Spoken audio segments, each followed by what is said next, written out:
आज pastor Daniel नहीं है, उनका थोड़ी सी तबीयत खराब है। मैं सुबह फर्स्ट सर्विस में मैं बोल रही थी, थोड़ा सा बम के बारे में मैं बता रही थी कि हम सबके जीवन में बम फूटते हैं ना। बम, वो चिंगारी वाला बम नहीं, वो जो माचिस लगा दो और वो जो पटाखा वो भड़ाम करके, वो वाला बम नहीं।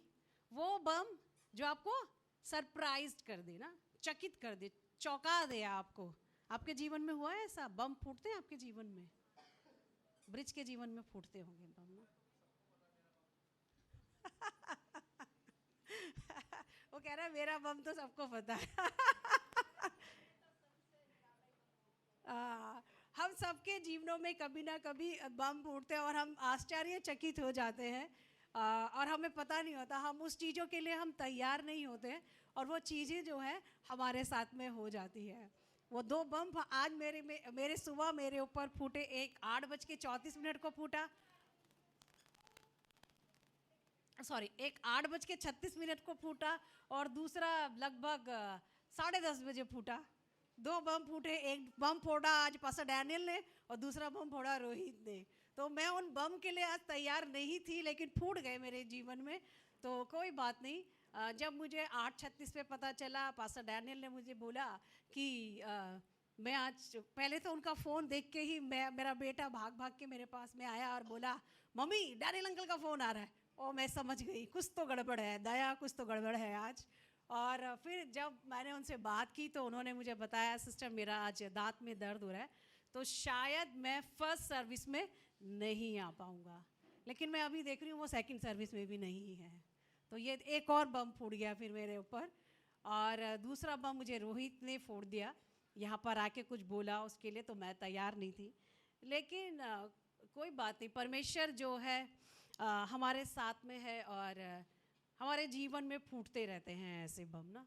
मैं सोचती हूँ आप लोगों के जीवन में भी ऐसे बम के लिए, वाह बढ़िया है, ये लड़का बढ़िया है, कह रहा मैं हमेशा तैयार हूँ ऐसे बम के लिए। हाँ, प्रेज गॉड। तो ताली बजाए इस परिवार के लिए। वो कह रहे हैं, उनकी मम्मी कह रहे हैं कि मैं तो, हमारा पूरा फैमिली जो है तैयार रहते हैं। तो अच्छी बात है, हमें तैयार रहना चाहिए, क्योंकि ये जो दिन है वो तैयारी के दिन है। यीशु मसीह पता नहीं किस समय में आ जाएगा अपने पुनरुत्थान के दिन के लिए। फिर से यीशु मसीह जो है आ जाएगा सेकंड कमिंग के लिए, और कब वो लेके जाएगा ये बात जो है परमेश्वर के सिवाय कोई भी नहीं जानता है। यहाँ तक कि यीशु मसीह खुद भी नहीं जानते हैं कि कब वो आएगा। वो जो दिन है वो नियुक्त तो है, लेकिन यदि कोई प्रचारक ऐसा बोलता है कि यीशु मसीह फला दिन को 25 दिसंबर को 2050 में 23 में आएगा, तो वो प्रचारक जो है वो सच नहीं बोल रहे हैं। क्योंकि ये बात अभी तक किसी को भी पता नहीं है कि यीशु मसीह किस दिन आएंगे। वो दिन परमेश्वर के अलावा वो दिन जो है कोई भी नहीं जानता है। तो इसलिए क्या है, हमें हर समय में तैयार रहना चाहिए। ज़रूरी है हमारे लिए कि हम तैयार रहें। यीशु मसीह जब हमारे पास में आएगा और यीशु मसीह जब देखेगा, बाइबल कहती है कि जो लोग सो गए हैं प्रभु में, जो सोए हैं वो लोग उठ जाएंगे, और जो लोग जिंदा हैं वो उनको, इधर तुम यीशु मसीह बाइबल बोलती है कि जो लोग तो सो गए हैं वो तो चले जाएंगे, और जो लोग जिंदा है वो क्या करेंगे, है ना। तो जिंदा है तो यीशु मसीह जरूर से ऐसे करेगा, आपके हाथ को लेगा और कहेगा चल मैं आ गया तुझे लेने, है ना। कितनी ही अच्छी बात होगी कि यीशु मसीह ऐसे बोलेगा, चल सानिया मैं आ गया तुझे लेने के लिए, और बाकी लोग देखते रह जाएंगे जो यीशु मसीह को नहीं जानते हैं। तो इसके लिए वो बात भली होगी कि नहीं होगी? भली होगी ना, कि यीशु मसीह खुद आके बोलेगा, चल सानिया मैंने तुझे चुन लिया है, तू मेरी है, मैंने तुझे चुना है। तो ये बहुत, थैंक यू बेटा। ये तो ऐसा ही यीशु मसीह जो है किसी भी समय में आ जाएगा। तो इसलिए तैयारी के साथ में रहना बहुत ज़रूरी है। हम उन 10 कुंवारियों के बारे में हम अक्सर सुनते हैं, 5 कुंवारियाँ तैयार थीं और 5 कुंवारियाँ तैयार नहीं थीं। तो हमको अपने आप को कौन सी श्रेणी में हमें रखना है, हम उस श्रेणी को हम खुद चुन सकते हैं। चुनाव हमारे हाथ में है, चुनना हमेशा हमें ही होता है। कई बार हम शॉपिंग के लिए जाते हैं ना, और हमारे पास में जब हम किसी मॉल में गए, कपड़ों की दुकान में गए, खास करके महिलाएं, तो जब जाते हैं तो एक चीज़ उन्हें पसंद नहीं आती है, वो एक खुलवाती हैं, दूसरा खुलवाती हैं, तीसरा, और फिर एक मॉल से दूसरे मॉल, दूसरे से तीसरा, फिर एक शॉप से दूसरा, जब तक पसंद की चीज़ें जो है उनके को नहीं मिल जाए तो वो क्या करते हैं, घूमते रहते हैं। इवन मेन भी, मैं सिर्फ स्त्रियों का नाम क्यों ले रही हूँ, लड़के भी तो ऐसे ही होते हैं। कौन, लड़के? अच्छा, वही तो मैं लड़कों के बारे में, नहीं नहीं ऐसा नहीं है, साड़ी लेने जाती है, साड़ी लेके आती हैं।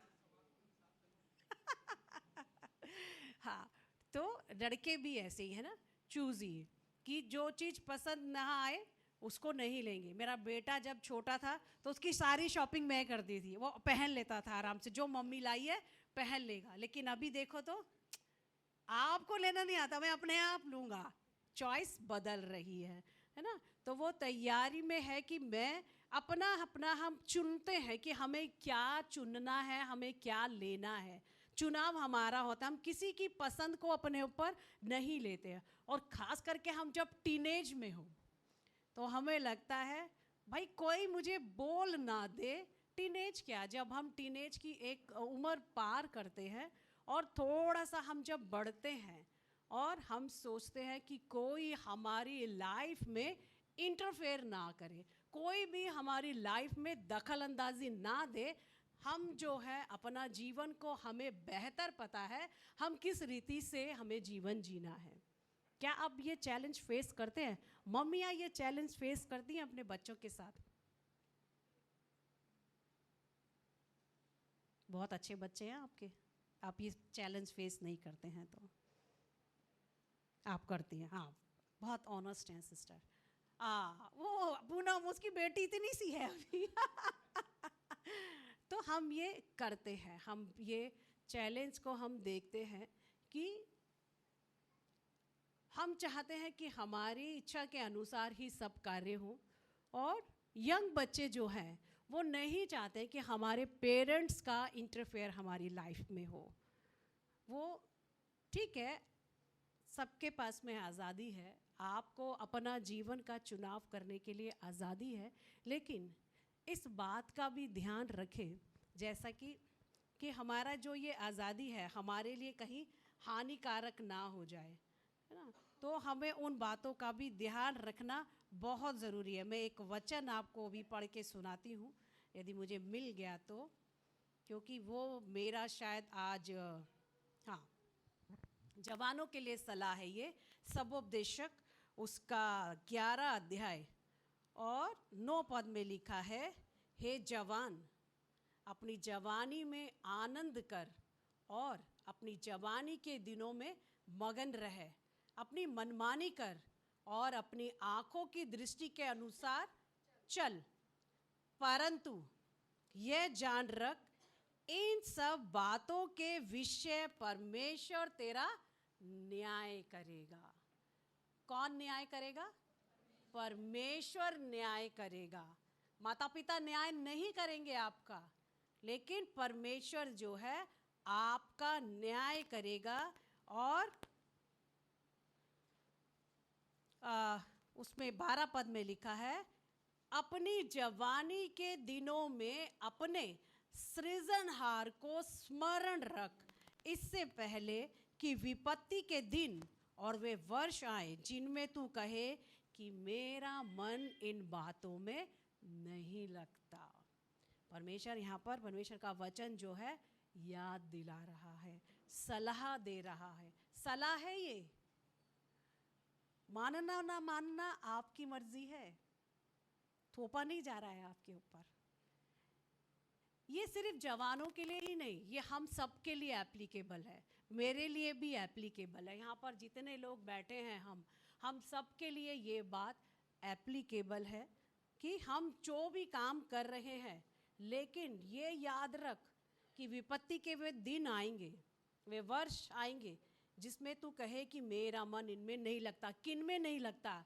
परमेश्वर के वचन में नहीं लगता।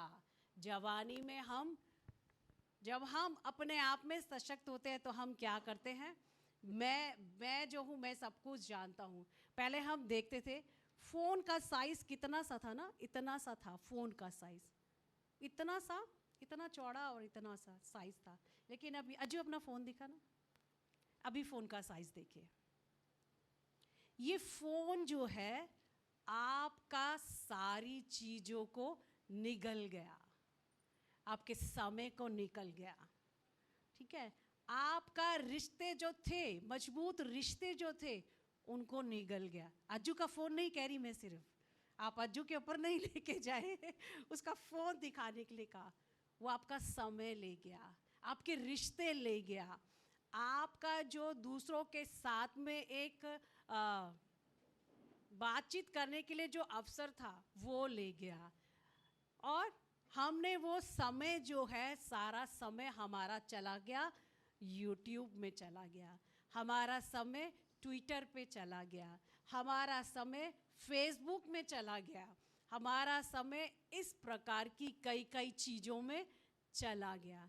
ये फ़ोन तो मोटा होता चला गया, लेकिन हमारे रिश्ते जो हैं वो कमज़ोर होते चले गए। हम जो हैं सिर्फ परिवार के साथ में ही उस अलगाव को लेके नहीं आए, वरन हम परमेश्वर के साथ में भी उस अलगाव को लेकर आए हैं। अब हमें प्रार्थना करने से ज़्यादा अच्छा हमें लगता है कि हम मोबाइल में वो स्क्रॉल कर करके अपने टाइम को हम यूटिलाइज कर लें। हमें लगता है मोबाइल हमारे लिए सब कुछ है, ठीक है मैं मोबाइल में ही देख लूँगी। इसमें परमेश्वर के बारे में वो जो छोटा छोटा सा रील्स आती है उनको देख के मैं पता कर लूँगा या कर लूँगी, ठीक है। वचन सुन रहे हैं, सुबह हम प्रार्थना करेंगे, हाँ परमेश्वर आप ये कह रहे हैं, ठीक है परमेश्वर मैंने प्रार्थना कर ली, आपका वचन ये कहता है, बस हो गया। तो हम वो रिश्ता भी परमेश्वर के साथ में हम खो रहे हैं। हम मोबाइल को मोटा करते जा रहे हैं। हमें और फीचर्स चाहिए मोबाइल में, सिर्फ हमें बात ही नहीं करना है, अभी हमें रील्स बनानी है। तो अभी हम कैमरा कौन सा लेंगे, हम फ़ोन कौन सा लेंगे जिस फ़ोन का कैमरा सबसे अच्छा होगा, जिस फ़ोन को जब लोग उसको देखें तो देख के बोले कि हाँ इसका तो बहुत अच्छा वीडियो क्वालिटी, बहुत अच्छा है इसका। हम वीडियो क्वालिटी के ऊपर तो हम जोर देते हैं, लेकिन हम कहीं ना कहीं वो रिश्तों को हम ख़त्म करते जा रहे हैं। वो रिश्ते जो हैं वो जो है हमारे जीवन से दूर होते जा रहे हैं। बाकी परमेश्वर का जो काम है वो हमारे जीवन से निकलता जा रहा है, और हमारे स्वयं की इच्छाएं, हमारे स्वयं की तृप्ति जो है वो हम पर हावी होती जा रही है। हम भूल रहे हैं, इसलिए वो बोलता है कि अपने सृजनहार को स्मरण रख, उसको भूल मत, जिससे पहले विपत्ति के दिन आए। कौन से विपत्ति के दिन? आजकल जो हम सह रहे हैं। आजकल हम देखते हैं मसीह लोगों के ऊपर कितना सताव हो रहा है, अत्याचार हो रहा है, और अभी तो ये कुछ नहीं है, वो दिन जो भी और आएंगे उनके बारे में वो बोल रहा है कि जब वो आएंगे तो ऐसा ना हो तेरा मन फिर जो है इन बातों में ना लगे, फिर तू कहने लगे अरे भाई मेरा तो मन ही नहीं लग रहा है ना। बाइबल बोलती है चोर किस लिए आया? चोर आया, यूहन्ना 10:10, चोर आया चोरी करने, नाश करने और घात करने। चोर इसलिए ही आता है, चोरी करने के लिए। क्या चोरी? आपका रुपया पैसा नहीं, आपके मन से आपकी शांति को लेने के लिए चोर आया, आपके सुकून को लेने के लिए चोर आया, आपकी संगति को लेने के लिए चोर आया, आपके रिश्ते को लेने के लिए चोर आया। परमेश्वर और आपका रिश्ता, माता पिता और बच्चे का रिश्ता, भाई और बहन का रिश्ता, पति और पत्नी का रिश्ता, वो चोरी करने के लिए शैतान आया है। शैतान चाहता है कि हम जो हैं उसके राज्य में से बाहर ना निकले। इस पूरी सृष्टि में दो ही लोग राज करते हैं, तीसरा कोई नहीं है। दो लोग राज करते हैं, पहला है परमेश्वर राज करता है इस पृथ्वी पर, और दूसरा शैतान राज करता है। आपको लगेगा शायद कि ये कैसे हो सकता है, ये बात सही है। शैतान इस सृष्टि पर राज करता है। उसने यीशु मसीह की भी परीक्षा की। जब 40 दिन के बाद में यीशु मसीह 40 दिन उपवास करने के बाद में जब वो निकल कर आया और शैतान ने उसको बोला, यदि तू कहे तो ये हो जा, बोला। लेकिन यीशु मसीह कैसे उस परीक्षा में पास निकला? यीशु मसीह को परमेश्वर के उस ज्ञान के बारे में पता था। परमेश्वर के साथ में उसका रिश्ता जो है वो मजबूत था। परमेश्वर के साथ में उसका रिश्ता जो है वो दृढ़ था। इसीलिए वो शैतान की हर एक परीक्षा का वो सामना करने पाया। हम अपने जीवन में कई बार ऐसी परीक्षाओं में हम पढ़ते हैं, जिस परीक्षाओं में से हमें निकलना शायद हमारे लिए मुश्किल हो जाता है। क्या कभी आप ऐसी परीक्षा में पड़े हैं? बहुत बार ना। हम कई बार ऐसी परीक्षा में होते हैं, हम सोचते हैं और पहला क्वेश्चन जो है वो हमारे दिमाग में आता है, मैं क्यों? ये मेरे साथ में ही क्यों हुआ?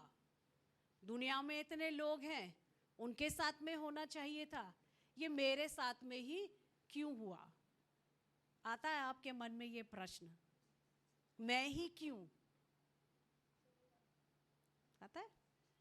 हम सबके मन में ये प्रश्न आता है कि मैं ही क्यों, मुझे ही क्यों ये सब चीज़ें सहने के लिए मिल रही हैं? क्यों मेरे जीवन में इतना सारा उथल पुथल है? क्यों मेरे जीवन में इतनी सारी समस्याएं हैं?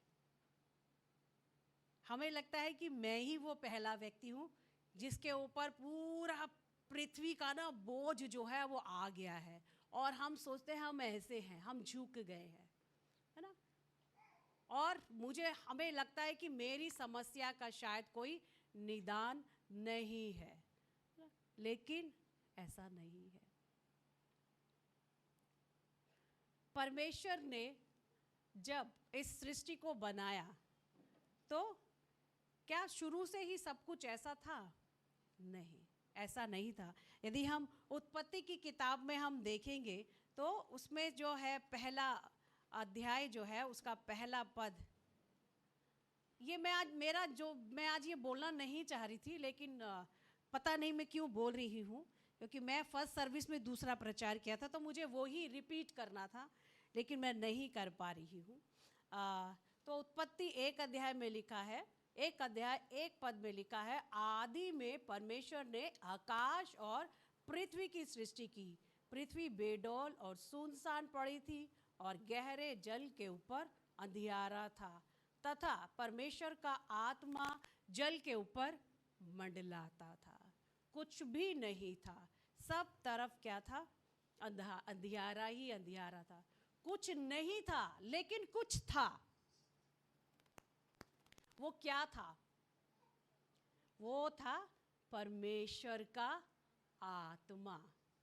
परमेश्वर का आत्मा वहां पर मंडरा रहा था। आपके जीवन में कुछ है या नहीं है, कोई मायने नहीं रखता है। आप किस स्तर पर हैं, आप अपने जीवन के किस स्तर पर हैं, आपकी बौद्धिक क्षमता क्या है। अब मैं जब स्कूल में थी, जब मैं पढ़ाती थी, मैं एक स्पेशल एजुकेटर हूँ, और जब हमको पढ़ाया जाता था तो हमें 4 स्टेजेस बताई जाती थी जो हमारे बौद्धिक स्तर को, हमारा मेंटल आईक्यू को वो बताती थी।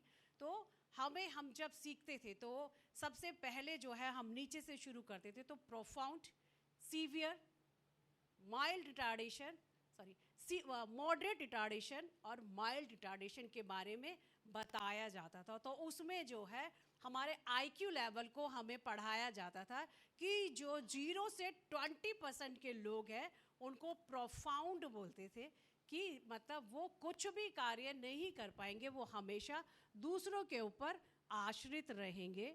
और जो उसके ऊपर के थोड़े से लोग थे वो थोड़ा सा कुछ कर पाएंगे, और जो मॉडरेट है उनको ट्रेनिंग दी जा सकेगी। और सीवियर लोगों को ट्रेनिंग नहीं दी जाएगी, लेकिन मॉडरेट लोगों को ट्रेनिंग दी जा सकती है ताकि वो अपना डेली रूटीन के काम को कर सके।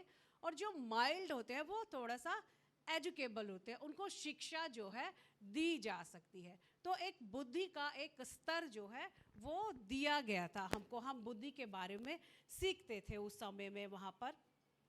और हम सबका हो सकता है कि बुद्धि की क्षमता अभी भी अलग अलग हो। कुछ लोग जो हैं बहुत जल्दी चीज़ों को कैच कर लेते हैं, बहुत जल्दी सीख लेते हैं। हम लोग जब स्कूल जाते थे तो हम देखते थे कुछ कुछ आंटियाँ ना, ऐसी कोई अंकल जा रहे थे तो उनको बोलते थे तो रुक जाओ। तो हम सोचते थे कि ये आंटी क्यों उसको रोक रही है ऐसे। तो आंटी रोक के फिर बोलती थी अच्छा यहाँ थोड़ी देर खड़े रहो, और फिर उनको ऐसे ऐसे ऐसे कुछ देखती थी, फिर कहती थी जाओ। तो मैं सोचती थी ये क्या कर रही है ये आंटी, ऐसे रोक दिया और फिर बोल रही है कि अच्छा देख लिया उसको, और फिर कह रही है जाओ। तो ऐसे क्या इन्होंने देखा, उनको रोका, देखा और फिर अच्छे से उनको एनालाइज किया और फिर जाने दिया। तो एक दिन मैंने पूछ लिया आंटी ऐसा क्यों? अरे नहीं, वो उसने स्वेटर पहना हुआ था ना, तो मैं वो उसका स्वेटर देख रही थी, और जो स्वेटर में वो जो बुनाई थी ना, उस बुनाई को मैं देख रही थी, और फिर मैंने देख लिया वो कितने फंदे इधर हैं कितने फंदे इधर हैं, तो अब मुझे वो बुनाई आ गई। मैं तो चौंक जाती थी, ये ऐसे कोई चलते चलते कौन किसको रोक के और ऐसे बुनाई देख के और फिर वो सीख भी लेते थे और फिर वो बना भी लेती थी। तो उनकी बौद्धिक क्षमता जो है इतनी ज़्यादा थी कि वो देख के, पढ़ी लिखी नहीं थी, पढ़ी लिखी नहीं थी, लेकिन उनकी बौद्धिक क्षमता अच्छी थी। तो वो लोगों को देखकर उनका स्वेटर का डिज़ाइन, मेरे को लगता है आपने भी ये चीज़ फेस की होगी कि देख ले। देखा, मैं झूठ नहीं बोल रही हूँ, प्रत्यक्ष प्रमाण बैठा है हमारे सामने।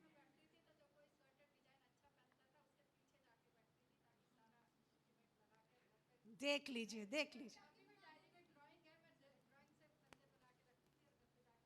वाह भाई वाह, देख लीजिए। मतलब मैं झूठ नहीं बोल रही हूँ, सच है।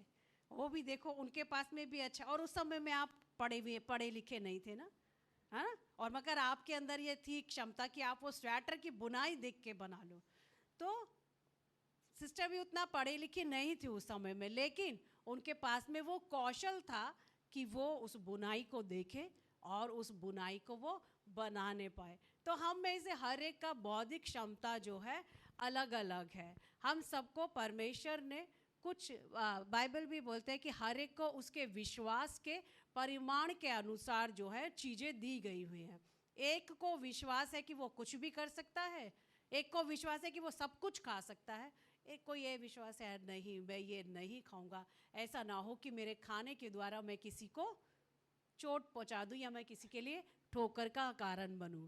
विश्वास दोनों का परमेश्वर के ऊपर है, लेकिन उनका विश्वास का अपना अपना परिमाण है। तो परमेश्वर ने जो है यहाँ पर हम देखते हैं कि परमेश्वर का आत्मा जो है यहाँ पर मंडला रहा था। कुछ नहीं था, लेकिन फिर भी कुछ नहीं था, लेकिन वहाँ पर बहुत कुछ था। हम एक सीरियल देखते थे, आप लोगों में भी सुनते होंगे उसके बारे में, रानी अहिल्याबाई, है ना।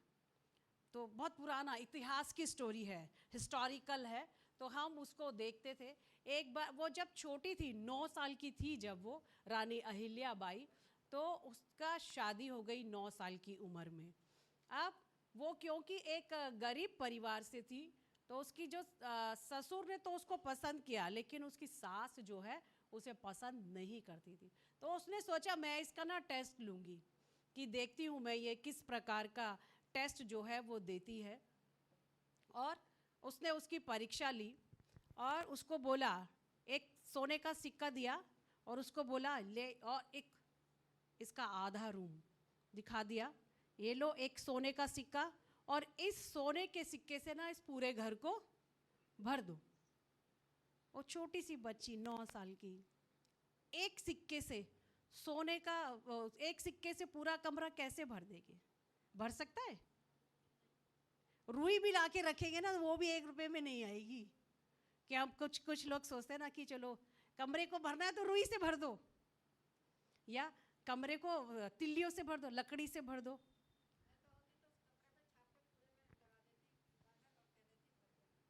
क्या लगा देती?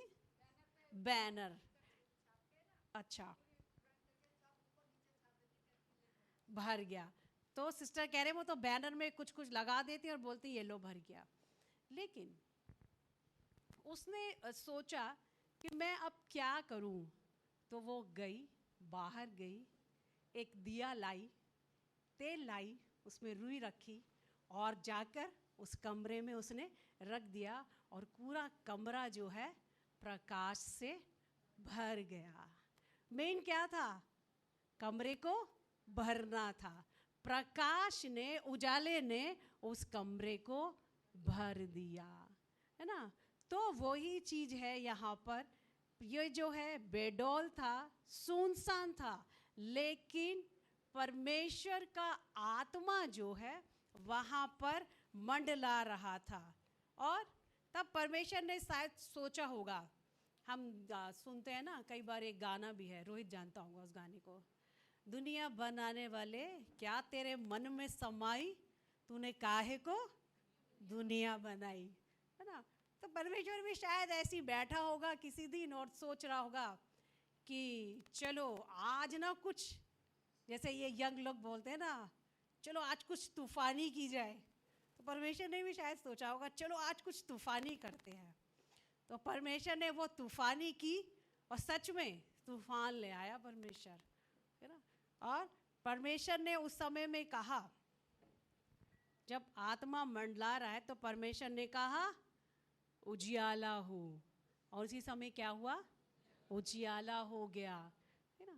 और परमेश्वर ने जब उसी के आगे हम देखते हैं, परमेश्वर ने उजियाले को किससे अलग किया? अंधकार से अलग किया, जो उस लड़की ने किया। अंधेरे कमरे में एक दिया जो है वो लेके आई, 1 रुपए का दिया लेकर आई और उसने वो जला दिया। परमेश्वर ने वैसे ही उस समय में जो अंधकार से भरा हुआ था, हम यदि घोर अंधकार में है तो हमें हमारे राइट हैंड को पता नहीं चलता हमारा लेफ्ट हैंड कहाँ पर है ना? तो हमें ढूंढना पड़ता है कि हमें अपने हाथ को देखना पड़ता है, सोचना पड़ता है कि जब हम अंधेरे में कुछ ढूंढते हैं तो हम कैसे करते हैं। हम सोचते हैं अपने आप को, अरे जो लोग ब्लाइंड हैं वो कितना डिफ़िकल्ट जीवन जी रहे हैं, उनके जीवन में कितना अंधियारा है, ठीक है? तो परमेश्वर ने कहा कि परमेश्वर ने उजियाले को अंधियारे से अलग कर दिया और इस प्रकार से परमेश्वर ने दिन और रात को बना दिया। हम उसके बाद में देखते हैं परमेश्वर ने ऐसा 6 दिन किया कि दिन और रात को परमेश्वर ने बनाया। उसके बाद में परमेश्वर ने जल को 2 भाग कर दिया। ऐसा करके परमेश्वर ने 5 दिन तक ये सारी चीज़ें जो है की। और परमेश्वर ने जब देखा कि मैंने बना तो सब कुछ दिया, सोच रहा होगा शायद परमेश्वर कि मैंने कर तो सब कुछ अच्छा ही दिया है, कि अंधेरा हटा दिया है मैंने और सब चीज़ें भी ले आया हूँ मैं, लेकिन कहीं ना कहीं परमेश्वर को लगा होगा कि अब इनको देखेगा कौन? देखने के लिए भी तो कोई चाहिए। तो परमेश्वर ने सोचा होगा कि चलो आज मैं क्या करता हूँ कि चलो मैं कुछ आज बना लेता हूँ, कुछ ऐसा बनाता हूँ। अभी तो परमेश्वर ने ये आप घर जाके इसको पढ़ लीजिएगा, उत्पत्ति 1 अध्याय पूरा पढ़ लीजिए। तो परमेश्वर ने सब कुछ बोला और वो सब कुछ हो गया। कुछ किया नहीं परमेश्वर ने, अपने हाथों से परमेश्वर ने कुछ भी नहीं किया। परमेश्वर बोलता गया और सब कुछ होता चला गया। परमेश्वर ने दिन और रात को बनाया, परमेश्वर ने जल को बनाया, पृथ्वी को बनाया, सूरज चांद तारे बनाए, सब पेड़ वाले जो फल बनाए, परमेश्वर ने जीव जंतु बनाए और उगने वाले फल वाले पेड़ बनाया उसने, ये सब चीज़ें परमेश्वर ने बोला और वो होता चला गया। लेकिन जब बात आई उनके ऊपर राज करने की, उनको संभालने की, तब परमेश्वर ने कहा 26 पद में, जब परमेश्वर ने सब कुछ देख लिया, परमेश्वर कहा हाँ ठीक है, अच्छा है, अच्छा है, अच्छा है। 5 दिन तक परमेश्वर बोलता रहा, अच्छा है, अच्छा है, अच्छा है। लेकिन जब परमेश्वर ने सब चीज़ों को देखा होगा कि अब बना तो दिया, लेकिन अब इसकी देखभाल कौन करेगा, देखभाल करने वाला भी तो कोई चाहिए।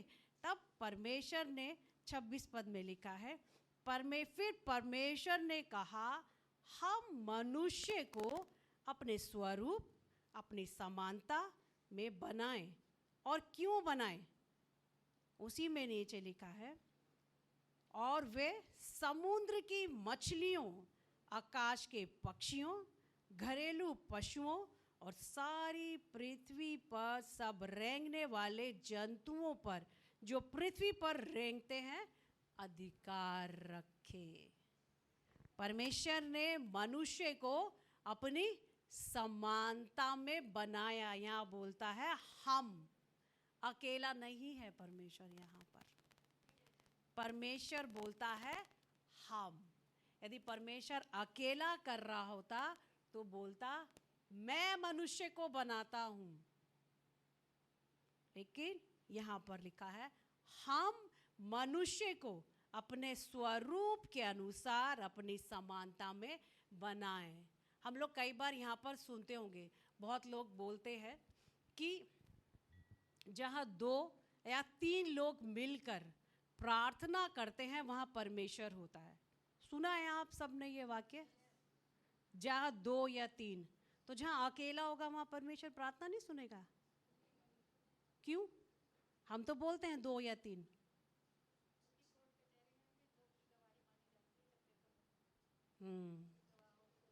तो क्या रीजन है फिर?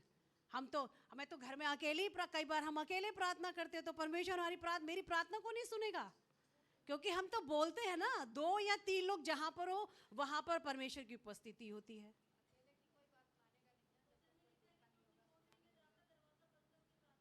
वचन में लिखा है, तो अपनी कोठरी में जाकर दरवाजा बंद करके प्रार्थना कर। हाँ, मैं आपको एक बात बताती हूँ, 2 या 3 कौन है? 2 तो है ही है, हर समय हर स्थिति में 2 लोग हैं। क्योंकि बिना पवित्र आत्मा के हम कह ही नहीं सकते हैं कि यीशु मसीह मुर्दों में से जी उठा और यीशु मसीह जिंदा परमेश्वर है। तो हम कभी भी अकेले नहीं होते हैं, हम हमेशा 2 लोग होते हैं, मैं और मेरे साथ पवित्र आत्मा। हम कभी भी अकेले नहीं हैं। ये हम 2 या 3 लोगों को बोलते हैं तो 2 लोग तो हैं, तीसरा हमारे साथ में जो व्यक्ति है वो हमारे साथ हमारी प्रार्थना में हमारा सहभागी है, वो हमको आमीन बोलने के लिए हमारे साथ में है।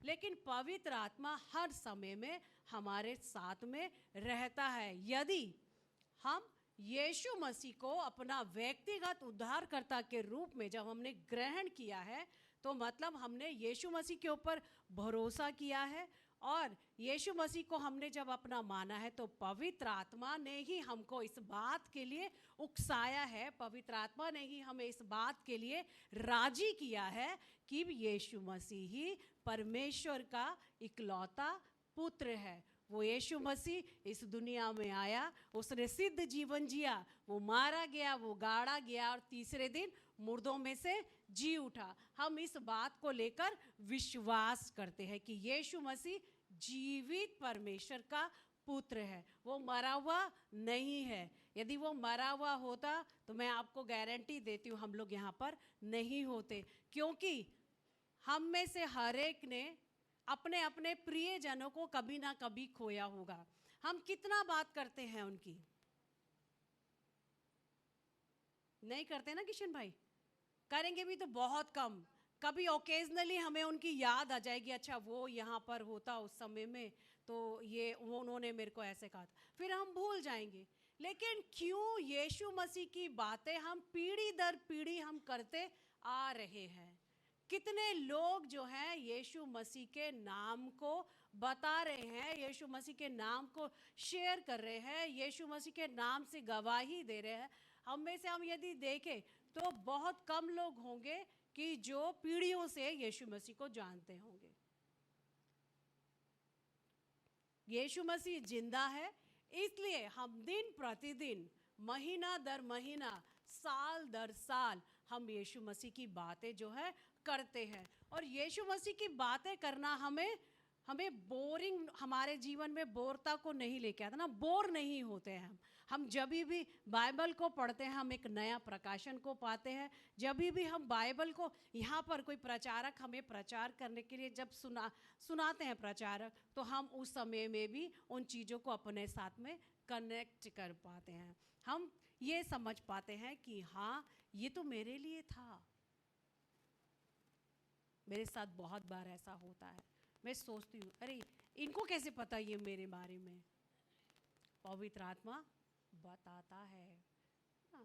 तो पवित्र आत्मा जो है हम उस समय में ही हम ये पवित्र आत्मा के बिना हम कह ही नहीं सकते हैं कि यीशु मसीह परमेश्वर नहीं है। तो यहाँ पर हम देखते हैं कि वो बोलता है हम मनुष्य को, तो परमेश्वर और पवित्र आत्मा जो है दोनों साथ साथ हैं, और वो बोलते हैं कि हम अपने स्वरूप के अनुसार अपनी समानता में बनाएं। यहाँ पर बनाने के बारे में लिख रहा है, नहीं बोल रहा है बोल दिया। यहाँ पे लिखा है, यदि हम 1 में देखें ऊपर, परमेश्वर ने कहा उजियाला हो, और उजियाला हो गया। लेकिन यहाँ पर 26 पद में कहता है हम मनुष्य को अपने स्वरूप के अनुसार अपनी समानता में बनाएं। परमेश्वर ने आपको बनाया है, अपने हाथों से बनाया है। हम उसके हाथों की कलाकृति हैं। हमें ऐसे ही नहीं किसी ने, परमेश्वर ने छोड़ दिया चल जा तू हो जा, चल तू अनीता बन जा, तू सानिया बन जा, तू शीला बन जा, तू नैना बन जा, ऐसे नहीं। परमेश्वर ने हमें बनाया है, अपने हाथों से बनाया है, अपने स्वरूप में बनाया, अपनी समानता में परमेश्वर ने हमें बनाया है। हम ऐसे ही नहीं हो गए हैं। तो हम देखते हैं कि जब परमेश्वर ने हमें अपने स्वरूप और अपनी समानता में तो बना दिया, और परमेश्वर ने जो है हमें उसमें लिखा है कि रेंगते थे उनके ऊपर, सबके ऊपर अधिकार रखे। सिर्फ परमेश्वर ने हमें अपने स्वरूप, अपनी समानता में बनाया ही नहीं, उसके साथ परमेश्वर ने क्या किया हम पढ़ेंगे। यूहन्ना उसका 1 अध्याय और उसका 12 पद यदि हम देखेंगे तो हमें पता चलेगा कि परमेश्वर ने हमें क्यों बनाया है।